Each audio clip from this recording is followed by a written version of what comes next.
അത് ശ്രദ്ധയിൽപ്പെട്ടിട്ടുണ്ട്. അതുകൊണ്ടാണ് നമ്മൾ അണികൾ അങ്ങനെ ഒരു അഭിപ്രായ വ്യത്യാസമൊക്കെ പറഞ്ഞിട്ടുള്ളത്.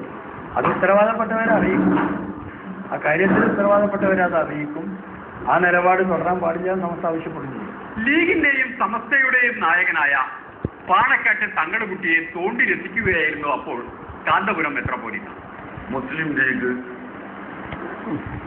ചേളാരി സമസ്തയുടെ നിർദ്ദേശം അനുസരിച്ചാണോ നടക്കുന്നത് അല്ലയോ, അവർ പറയുന്നതൊക്കെ കേൾക്കണമോ കേൾക്കണ്ടയോ എന്ന കാര്യം അവർ തീരുമാനിക്കേണ്ടതാണ്. ഞങ്ങൾക്ക് ആ കാര്യത്തിൽ യാതൊരു തീരുമാനവും ഇല്ല, ഞങ്ങൾക്കതിൽ അഭിപ്രായവും ഇല്ല.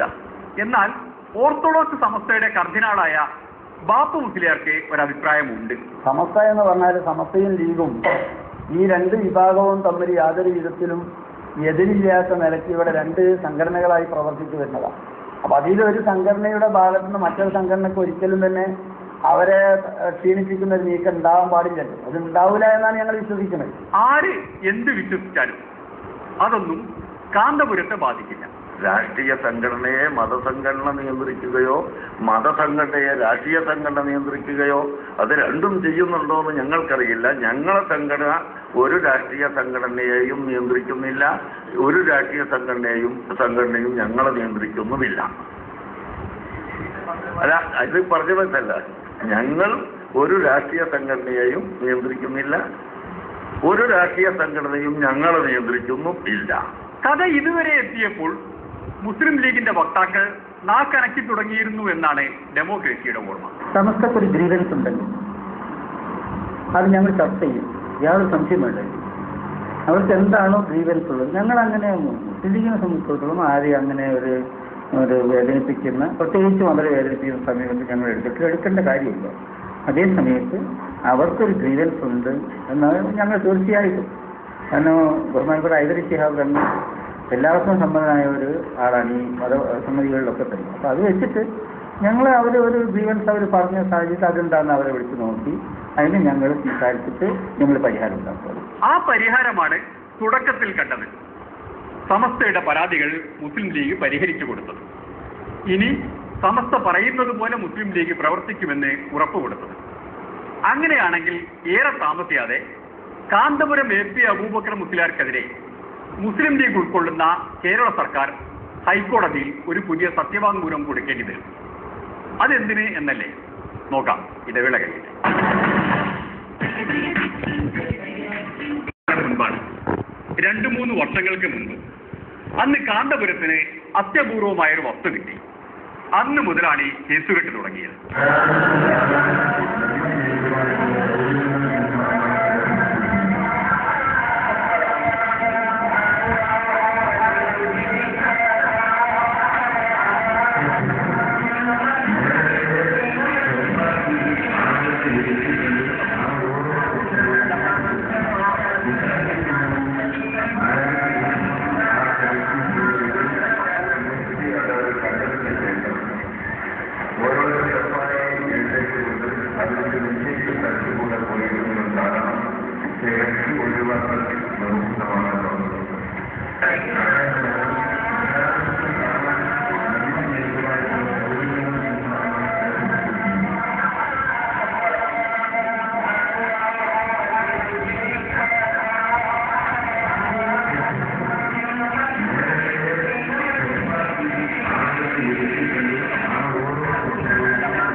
മറ്റൊന്നുമായിരുന്നില്ല, നബിയുടെ മുടിയാണ്. ആദ്യം അത് മർക്കസിൽ പ്രദർശിപ്പിച്ചു. പിന്നീട് അത് ഇട്ടുവെച്ച് പരിശുദ്ധമാക്കിയ പച്ചവെള്ളം കുപ്പിക്കണക്കിന് വിറ്റ് ഭക്തരിൽ നിന്ന് പണം സമാഹരിച്ചു.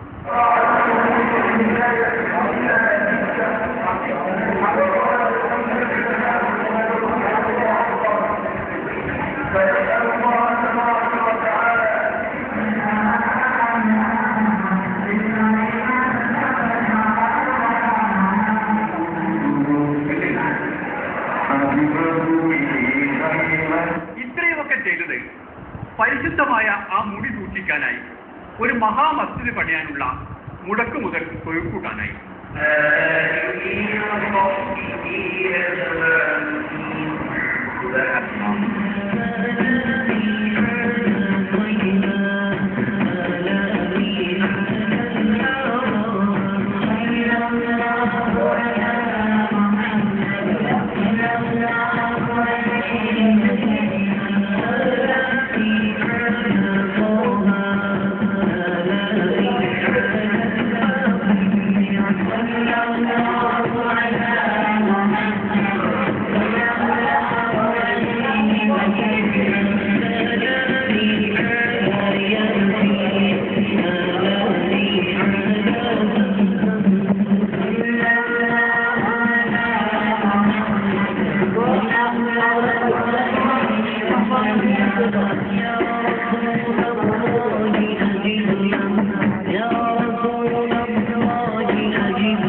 ഘട്ടത്തിൽ ലീഗ് സമസ്ത ഒരു സംശയം ഉന്നയിച്ചു. രണ്ട് മുനകളുള്ള ഒരു സംശയം. ഒന്ന്, മുടി നബിയുടേത് തന്നെയാണ്. രണ്ട്, കാന്തപുരം AP അബൂബക്കർ മുസ്ലിയാർ വിശ്വസിക്കാൻ കൊള്ളാവുന്നയാളാണ്. അങ്ങനെ പ്രവാചകന്റെ മുടിയാണെന്ന് തെളിയിക്കൽ കത്തിക്കൽ കൊണ്ടേ സാധിക്കുള്ളൂ എങ്കിൽ അത് കത്തിച്ച് തന്നെ കാണിച്ചു കൊടുക്കണം. പ്രവാചകന്റെ മുടിയെ നിന്ദിക്കലല്ലാതെ പ്രവാചകന്റെ മുടിയുടെ ശ്രേഷ്ഠത ഒന്നും കൂടി ലോകത്തിന് കാണിച്ചു കൊടുക്കലാണ്. അതുകൊണ്ട് അത് കത്തിച്ച് കാണിച്ചു കൊടുക്കണം. അതാണ് ഇപ്പോൾ ആ മുടിന്റെ ആളുകൾ ചെയ്യേണ്ടത്. കത്തിച്ചാൽ കത്തുകയില്ലെന്നത് തീർച്ച. പക്ഷേ അത് കത്തിച്ചു നോക്കാൻ പാടില്ലെന്നാണ് ഞങ്ങൾ മതത്തിൽ വിശ്വസിച്ചിട്ടുള്ളത്. കത്തിച്ചു നോക്കാൻ ഒരിക്കലും പാടില്ല. അങ്ങനെ കത്തിച്ചു നോക്കി പരിശോധിക്കണമെന്ന് ഇസ്ലാം കൽപ്പിച്ചിട്ടുമില്ല. പ്രവാചകന്റെ കാലത്തും അതിന് ശേഷവും അത് കത്തിച്ചു നോക്കിയല്ല, വിശ്വസ്തരായ ആളുകളിലൂടെ ലഭിച്ചു എന്നതാണ് അതിന്റെ രേഖ. അത് ഞങ്ങൾക്ക് ലഭിച്ചിട്ടുണ്ട്. തർക്കം മുറുകിയപ്പോൾ എതിർപക്ഷവും കൊണ്ടുവന്നു ഒരു മുടി. അത് നബിയുടേതാണോ അല്ലയോ എന്ന് തെളിയിക്കാൻ കത്തിച്ച് പരീക്ഷിക്കാൻ വരെ അവർ തയ്യാറായി. അപ്പോൾ കാന്തപുരം മറ്റൊരു സത്യം വെളിപ്പെടുത്തി.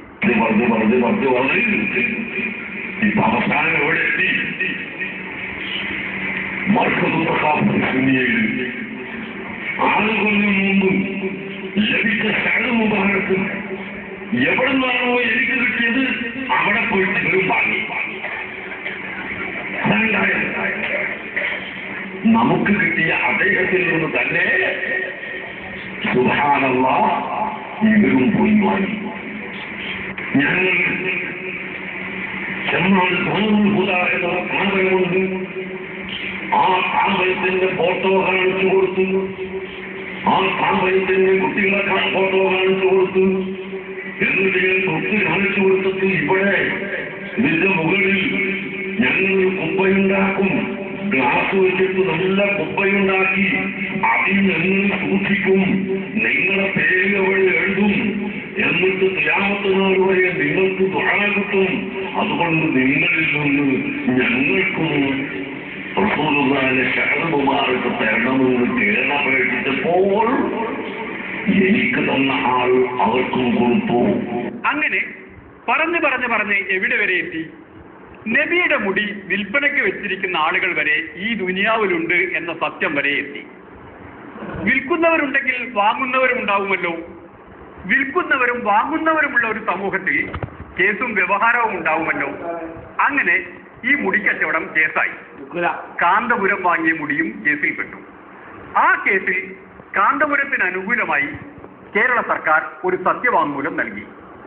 ആ സത്യവാങ്മൂലത്തിനെതിരെ സമസ്ത റോഡിലിറങ്ങി.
ഇത്രത്തോളമായപ്പോഴാണ് പാണക്കാട്ട് യോഗം ചേർന്നതും തെറ്റിദ്ധാരണകളെല്ലാം തട്ടി നീക്കിയതും.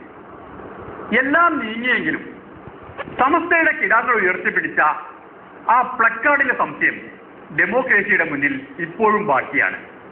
ഏതാണ് വലുത്, വോട്ട് ബാങ്കോ ബാങ്ക് അക്കൗണ്ടോ?